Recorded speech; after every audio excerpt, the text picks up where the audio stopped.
What is going on, guys? It is your boy Bio2k, and today I'm going to be bringing you guys a video on a 2020 NBA mock draft. Now, this is obviously, like, you guys already know that the draft is coming up. My team's got the second pick, and I'm excited, man. I actually can see a lot of different stuff going on here. If you guys do want to see more NBA-centered videos, kill the like button. Let's try to hit 100 likes on this video. I know you guys are going to go crazy anyway. If you guys are new to the channel and you guys do want to see more NBA videos, be sure to hit that subscribe button as well. Like I said though, if you guys do agree or disagree, let me know down below in the comments what you guys think I was wrong about. If you guys think, you disagree, whatever, for whatever reason, let me know. I'm excited though. Let's get right into it. So obviously you guys know that the Minnesota Timberwolves do have the first pick in the NBA draft. Now, honestly, I think the top three, in my opinion, are completely solidified between LaMelo Ball, Anthony Edwards, and James Wiseman. Now, I really do think that with the first pick in the NBA draft, the Minnesota Timberwolves are going to take Anthony Edwards. I think Anthony Edwards is a very solid player for their team. I think when you take a look at the roster here, D'Lo and Edwards is a nice little backcourt. It's going to be pretty solid. Edwards can kind of fix, or not fix, but kind of help some of that defensive slack that D'Angelo Russell does have. So I honestly think that their backcourt would be really solid with Anthony Edwards and D'Lo. Then obviously they can pair that up with guys like Jared Culver. They have Josh Okogie, and they do have a lot of young pieces to build up a pretty damn good team. So with the first pick, I'm going Anthony Edwards. Now, with the second pick in the draft, this is where I was talking about before that honestly, the Warriors are in a very good spot. I think the Warriors, and this isn't me being biased, this is just being honest, there's a lot of things that we can do with this pick. Now, there's a lot of obviously trade rumors that we're going to trade it, that we're going to keep it, and whatever, we're going to trade down in the draft. Whatever the case is, I'm not going to touch up on trades or anything like that in this video because I feel like a lot of people are going to, they're going to kind of think differently in different trades and stuff like that. So I'm not even going to bother trying to discuss trades and whatnot.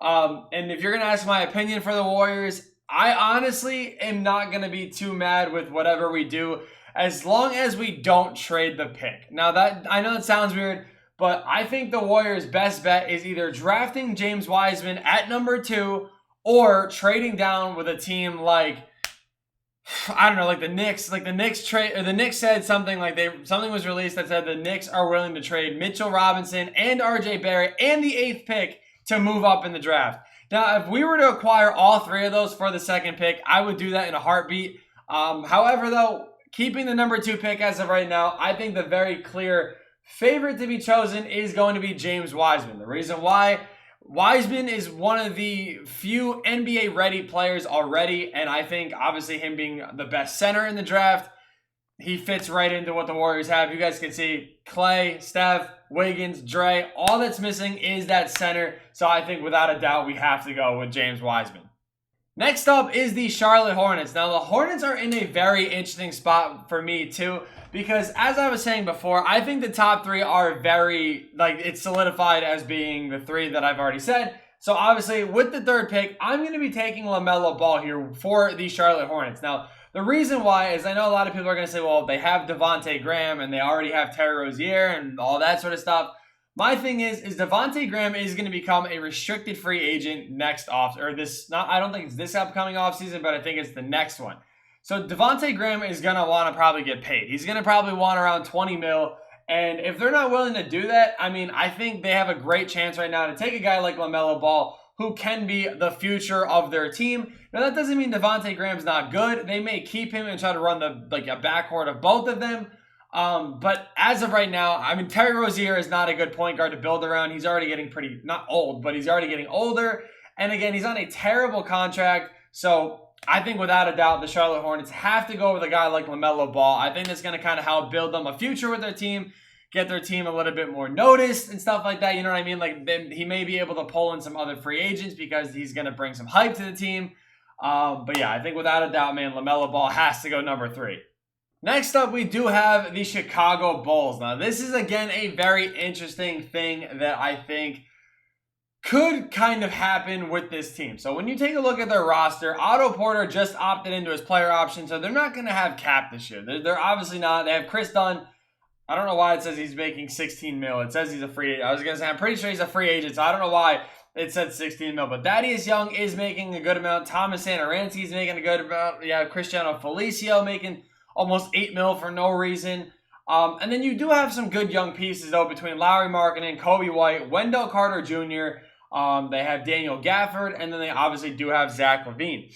So kind of taking a look at what I think they're going to want to build around, I think their best bet is to go after a small forward. Especially the reason why is because right now there's a lot of trade rumors going around, and the Bulls are looking to try to go after a guy like Russell Westbrook. So if you can get a guy like Westbrook, so you have Westbrook and LaVine as your backcourt, you have Lauri Markkanen and Wendell Carter Jr. If you can somehow get away with not trading Kobe White, you have Kobe White coming off the bench. All you really need is that small forward position. And obviously you do have a guy like Otto Porter, but let's be honest, Otto Porter is not going to be a good piece to build around or anything like that, especially with him making so much money. I think it was originally the Kings, I want to say, that, or no, it was the Nets, I think. I think it was the Nets that offered him this big of a contract, and then it forced the Wizards to match it. Well, they not really forced. I don't know why they matched it, to be honest with you. I would not have done that. However, I think they need to go after a small forward. Now, Deni Avdija and I would say Obi Toppin are the two guys that I think would really work best with him. Now, I know Obi Toppin's a power forward, but I think you can kind of get away with running him at the small forward position. Even though I think Deni Avdija is going to be the best guy. Now, you guys can even see like stuff like this. It kind of shows what he averages and what type of player he is and stuff like that. But really, if you guys know anything about Deni Avdija, he has honestly come out to be a lot better of a player than I think a lot of people realize. And he can honestly be a hit or miss type player. In my opinion, I think it's either going to be they take a chance on him and he's going to have a great career, or they take a chance on him and he's not going to work out. Maybe they can end up trading him. Who knows? But I think it is definitely worth taking the chance and trying to draft a guy like Deni Avdija here. I don't really know how to say his last name. But either way, I'm going to go with him at number 4. Now, at number 5, we do have the Cleveland Cavaliers. This is a team that I think is in a very interesting spot as well. They have a lot of good pieces on their team that they either need to, right now, they need to make a decision. I feel like this year they have to make this decision. You have Andre Drummond, who's, I don't think he has yet, but I think he's debating on opting into his player option because I don't think he's going to get 28 mil anywhere else. But if he does opt in, and Kevin Love, obviously, they do have him already. So their front court is pretty solid. I mean, they have Drummond, they have Kevin Love. They have a good bench piece in Tristan Thompson. And then, obviously, you do have the backcourt of Darius Garland and Colin Sexton. So you kind of have that entire, starting 5 for the most part figured out. Kevin Porter Jr. just got arrested, so he's kind of not a part of the whole young fit anymore. However, again, I think this is a draft where the Cavs really need to just go out and try to get the best player available. And taking the best player available, and again, whether it works out or it doesn't, I think they just need to do that, because if they take the best player available and it works out, same thing like I said about the Bulls, it could kind of help them build towards a good future. If it doesn't work out, it doesn't really matter because you're not in the best of spots anyway. So I think they have to just kind of hit big here, and I think the best choice to do that is going to be Obi Toppin. I think Obi Toppin going to the Cavs kind of gives them a good idea of what their future is going to be looking like. If it works out, you can trade Drummond or get rid of Drummond, obviously, after this next season. You can trade Kevin Love, maybe get some good assets back. Whatever the case is, you can work out with not a big 3, but a young 3 of Darius Garland, Colin Sexton, and Obi Toppin. So with the 5th pick in the draft, I'm going Obi Toppin. At number 6, I think the Atlanta Hawks are in a good spot as well. If they can just pick up a really good piece in this year's draft, it could give them that final push into making the playoffs, especially if they can go out and get a guy in free agency or trade for someone. Whatever the case is, they have a lot of young players over the last couple of years in Cam Reddish, Trae Young, DeAndre Hunter, John Collins, Kevin Huerter. They have a lot of good young pieces here that I think one final one can really make them an extra, or give them an extra push into getting into the playoffs. And that player that I'm going to be going with is going to be Devin Vassell. I think at number 6, them picking up a wing player that is an extraordinary defender. In my opinion, he's one of the best defenders in this class, if not the best. So pairing up a really good defender against Trae Young that can't play defense at all could really help them out a lot. And on top of that, he is a pretty good shooter as well. So it's not like you're just sacrificing floor spacing. He will be able to knock down some jump shots, but also provide really good defense next to Trae Young that I think it could really give them a really solid boost into making the playoffs.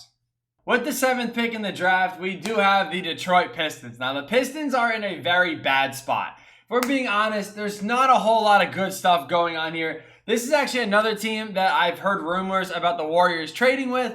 And honestly, like, I don't really want I almost said Blake Snell. I don't want Blake Griffin. If the Warriors were to work out a trade where they could take on guys like Luke Kennard, Sekou Doumbia, possibly even get Christian Wood, and the 7th pick for pick number 2, that might be something that I would look into doing maybe. But I don't think the Pistons are going to be able to make any moves. I think, honestly, if they can get Christian Wood back and they keep, or they have Sekou, they have Luke Kennard, they have something somewhat building for them. They do obviously need to get rid of Blake. He's making way too much money for being injured way too much. And again, this is like what I was talking about before with the Cavs and the Bulls, that the Pistons really are in a spot where they just need to hit big. They really do. I don't think this is really that much of an important year for them. However, the point guard class is so heavy this year that I think they should really try to hit big, hit a home run, and take somebody that could really elevate their team to the next level and kind of start building up some stuff again. So that player that I'm going to be going for is RJ Hampton. I think RJ Hampton on the Pistons could be a great fit. He was a point guard that was projected to go really high in this draft. He didn't really play that well overseas, but I still think he could be a very solid player. I think a lot of teams are going to sleep on him, and I think this is a player that people should definitely go out and try to snag.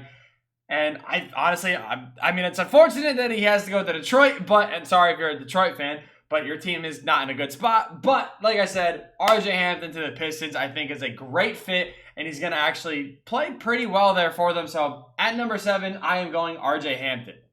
At number 8, we do have the New York Knicks. Now, the Knicks are obviously a interesting situation as well, but they do have some decent young talent in RJ Barrett and Mitchell Robinson. They've obviously struck out on guys like Frank Ntilikina, Kevin Knox. They traded their best player for Dennis Smith Jr. for a player basically that they should have drafted already. But anyway, that's besides the point. You know I had to get my shots in just a little bit. However, I think this draft, again, being such a heavy point guard class, I feel like they have to go out and swing for a point guard and try to take somebody that could really take, them in the right direction as well. Sorry that I keep saying that too. But I think the best player for them is going to be a guy like Killian Hayes, another point guard out of France, I know, but Frank Ntilikina is a solid defender. So maybe if you tried to work something out where you paired them in the backcourt together, you had RJ Barrett at the 3, Mitchell Robinson at the center, try to get, a different power forward. Obviously, that's not Bobby Portis. Maybe even go for somebody that could stretch the floor like, I don't know, somebody. But the whole point is I think that, again, since this point guard class is so heavy, they have to take a point guard here. I think there's so many good point guards that this is a draft where I don't think they're going to strike out on this one. So I think at number 8, Killian Hayes is definitely going to be their best choice. Now at number 9, the Washington Wizards are in a very interesting spot as well. Why I say that? You have John Wall making about $40 million a season. You have Bradley Beal making almost $30 million a season. And that's already like half their cap gone. Taking a look at the rest of the team, Bertans, who played very solid for them, is now a free agent. You have Thomas Bryant, who's on a great contract. You have Rui Hachimura, great young piece. You have Jerome Robinson, Troy Brown Jr. So you have a lot of decent young players to build around. So obviously you don't need a guard. Now with the Washington Wizards, I'm kind of split. I'm not gonna lie. I think they should either take Isaac Okoro or Onyeka Okongwu. Either one of these guys, I think, are perfect fits for the Wizards here. Now, taking a look at the roster, again, you have Troy Brown Jr., so you kind of have a decent young small forward. You have Jerome Robinson, so you have a shooting guard, a power forward, and Rui Hachimura. You have your center in Thomas Bryant, and then you have Beal and Wall. So you have all these different pieces that can kind of fit anywhere. So really what it comes down to is, to me, a small forward or center, and I think that ideally Okongwu is going to be the best fit for them. I think Okongwu is going to be a player that can come in. He's almost NBA ready from, this a lot of the reports that have come out. And I honestly think that he could be a very solid rebounder and, paint defender that this team could really use. I think it could kind of help John Wall and Bradley Beal out. I don't necessarily think they need another wing player. So at number 9, I'm going to be saying that Okongwu is going to be going to Washington. Now, Phoenix at number 10 to me is a very clear pick. Honestly, when you look at their team, you have Devin Booker, who is obviously your best player, your young star. You really need to start trying to build a team around him before he completely says, I'm done here. I want to dip out. You have another good piece in DeAndre Ayton. You have Mikal Bridges, Cam Johnson. You have good pieces, but you really need to land somebody in this draft to keep Devin Booker on this team. And I think the best choice is Tyrese Haliburton. Again, a very big, deep point guard class that I think they need to take a chance on a point guard, and Tyrese Haliburton is a great player. Very good 3-and-D guard who puts up kind of all-around solid numbers. I mean, from what I remember seeing, I think this shows you. Yeah, I was gonna say, so from what I see, or from what I remember seeing like this, is he actually can put up a lot of good numbers as far as everywhere. He can stuff the stat sheet a lot. Rebounds, assists, points, steals, whatever you need. He is a very good, yeah, see, look, literally 3-and-D guard right here. 3-and-D guard. That's what I'm saying. Very good 3-and-D guard. Pair that up to a guy with like Devin Booker, who obviously is not the best defender. Similar to what I was talking about with Trae Young, and I think it's a very clear choice that them taking Tyrese Haliburton is going to work out. However, this could be a good chance for them to take Okoro as well, but I honestly think they should take a chance on a point guard. So at number 10, I am going to be going with Tyrese Haliburton. At pick number 11, you do have the San Antonio Spurs. Now, the Spurs, again, I honestly think that they're going to be in rebuilding mode here. And the most important thing I think about this is that they need to go ahead and look to trade guys like DeMar DeRozan, LaMarcus Aldridge. Like, they need to go ahead and clean house with some of these guys that aren't going to take them anywhere. They're going to make them win enough games to not get a super low pick, but they're not going to lose enough to actually get a good pick. You know what I'm saying? I know I just said the same thing, but you guys get what I'm saying. They've already talked about trading DeRozan. I've seen some trade reports about trading for Aldridge, or trading Aldridge, I mean. And I think that is very smart. So realistically, at this point, they have DeJounte Murray to build around, and they have, guys like Lonnie Walker, Luka Samanic, Keldon Johnson. And I honestly think that their best choice right now to go for is going to be Precious Achiuwa. I think I'm saying his name wrong, but either way, this is who I'm going to go with. He's a very solid big man that has a lot of energy when he plays, and I think something like that could really help this team out, kind of give him a good boost. Now, I'm not going to lie, a very solid option was going to be Aaron Nesmith for me. I thought, he is a very solid shooter, a very good shooter, and he could be a really good fit next to a guy like DeJounte Murray. However, I already think that they're going to be kind of rolling a backcourt of DeJounte Murray, Lonnie Walker, and then you could obviously put, like I said, Aaron Nesmith there, but they could also be trying to run Keldon Johnson out there. And then at that forward position, you kind of have that empty spot where you could either run, you could either be looking to pick up a center or a power forward. But right now, I think Precious Achiuwa is going to be the best option for the San Antonio Spurs at pick number, 11? At pick number 11, yeah. Now, finally, I know you guys have probably been screaming at me this entire time, being like, Bio, how is Isaac Okoro still there? He is a very great player, but the thing is he's a very great defender, but lacks a jump shot, and that is super important in today's NBA game. However, I see him going to the Sacramento Kings. Reason why is you have a great backcourt in Buddy Hield and De'Aaron Fox. You also have Bogey, who is a free agent, but they might be bringing him back. Nobody knows what's happening there. But either way, I think they should go out and take Isaac Okoro. I think him being in a backcourt with Buddy Hield and De'Aaron Fox is a really solid option. If they don't bring back Bogey and they take him, you can have a great offensive slasher in De'Aaron Fox, a great shooter in Buddy Hield, and then you have that wing defender in Okoro when you also have De'Aaron Fox, who's obviously pretty solid there as well. And it kind of is starting to build up pretty nicely. You also have a guy like Marvin Bagley. So you're really headed in the right direction with there. So I think it is a no-brainer that finally we are taking Isaac Okoro with the 12th pick in the draft.